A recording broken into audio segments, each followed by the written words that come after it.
Assalamualaikum and good morning. Hi, we are from Group 5 that consists of me, Yasmin Fizana binti Wan Khairul Asri, and my group members.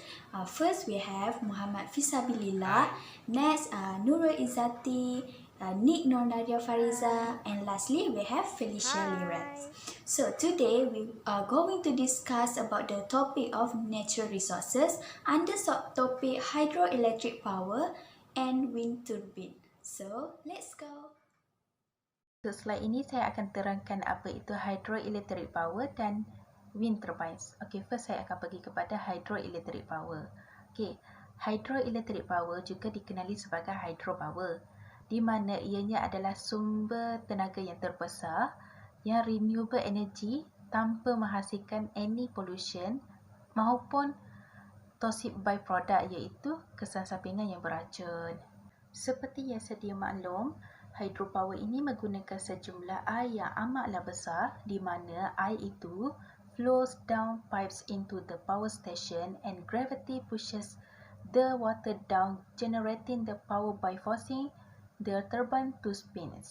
Itu adalah serba sedikit berkenaan hydroelectric power di mana ia menggunakan water sebagai sumber tenaganya. So, macam mana pula dengan wind turbines? Apa dia punya sumber tenaganya? Sasahlah dia punya sumber tenaganya adalah angin, sebab dia punya nama pun wind turbines, wind, angin. So, angin ini bersifat sama seperti air di mana ianya sumber renewable energy. Dan wind turbines ini dia banyak digunakan di negara-negara luar. Antara sebab kenapa wind turbines ini banyak digunakan di luar-luar negara, kerana ia merupakan sumber tenaga bersih which dia dapat minimalkan pollution dan mass of production. Okey, seperti mana yang saya sudah bagi tahu sebentar tadi, wind turbines ini menjadikan tenaga angin sebagai tenaga elektrik menggunakan daya aerodinamik dari bilah pemutarnya. However, wind power is a types of energy source with some limitations. Okay, so sekarang kita akan tengok advantages and disadvantages of hydroelectric power and wind turbine. So, let's go. So, apa advantages of hydroelectric power and wind turbine ni? So, yang pertama adalah clean energy source. Korang tahu tak sebenarnya hydroelectric power and wind turbine ni adalah one of the green and clean alternative energy source yang ada dekat luar sana. Yang kedua pula, apabila generation of power dijalankan, no pollution emitted. Yang ketiga pula, dia adalah bukan daripada sumber greenhouse gas emission. So sebab tu dia clean energy source. Advantages yang keduanya ialah renewable energy source. Kenapa renewable? Sebab hydroelectric power and wind turbine ni digunakan sumber daripada bumi tu sendiri. Katakan macam untuk hydroelectric power digunakan water untuk produce electricity. Kalau macam wind turbine tu dia guna, of course dia guna angin kan. Dia guna angin untuk produce electricity.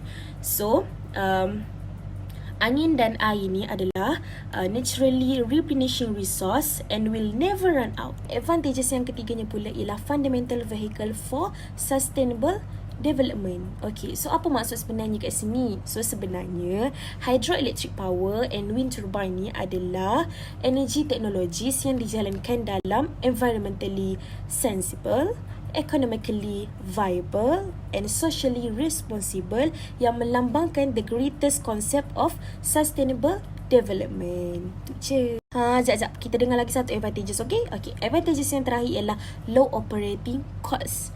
Okay, nak cerita sikit lah sebenarnya kan. Pada awalnya, waktu construction of hydro turbine electric or wind turbine ni, tak kisahlah atau kedua-dua sekali, memang kedua-dua sekali lah. Pada awalnya construction memang dia memerlukan kos yang sangat tinggi. Sangat-sangat tinggi lah. Tapi once dia dah siap, once dia dah boleh guna, dia akan, operating cost dia akan semakin menurun. Sebab apa? Sebab dia gunakan air dan angin kan. So air dan angin adalah unlimited and free source yang kita boleh guna untuk generate electricity.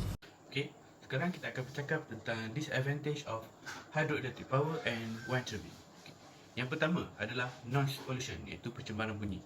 Wind turbines can be noisy when operating as a result of both the mechanical operation and the wind vortex that create when the blades are rotating.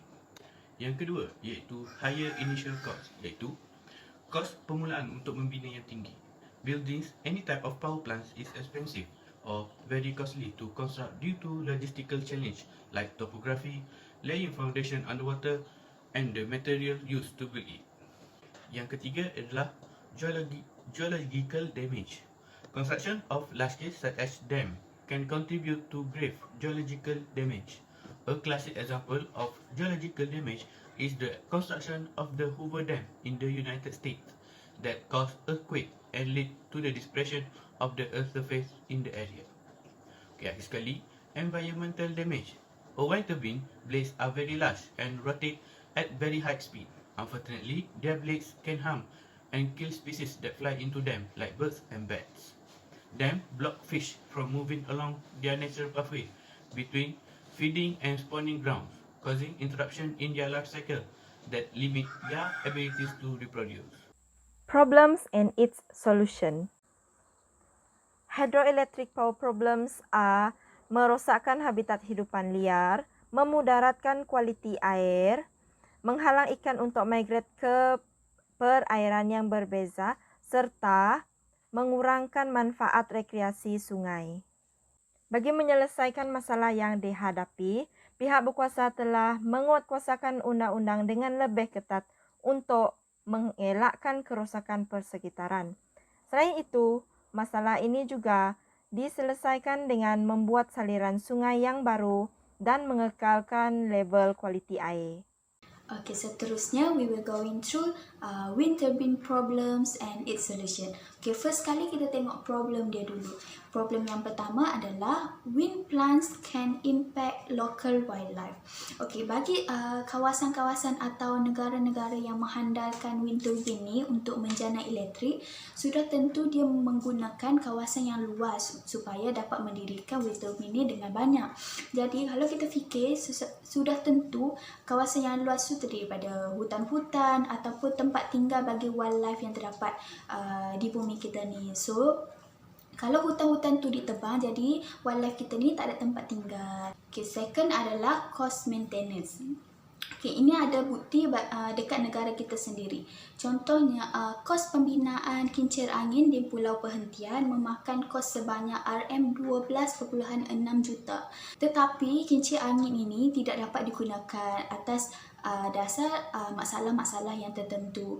Jadi kita dapat simpulkan bahawa bukan sahaja memakan kos yang besar, tapi juga kita perlu berani mengambil risiko untuk mendirikan wind turbine. Okay, lastly adalah turbines might cause noise and aesthetic pollution. Kita kata pollution sebab bila bunyi bising ia merupakan pencemaran bunyi dan juga ia menyebabkan air pollution. Sebab apabila kincir angin ini beroperasi, ia dapat membebaskan beberapa gas yang boleh mencemarkan udara. Contohnya, dia membebaskan carbon dioxide, carbon monoxide, nitrogen dioxide dan radioactive waste apabila dia berfungsi. Okay, jadi cara-cara untuk mengatasi masalah tersebut adalah dekat solution kita boleh tengok properly setting wind turbine plants or through technology development. Second, we have use high quality materials. Kenapa kena guna high quality? Sebab high quality sudah tentu akan menghasilkan produk yang terbaik, yang berkualiti tinggi.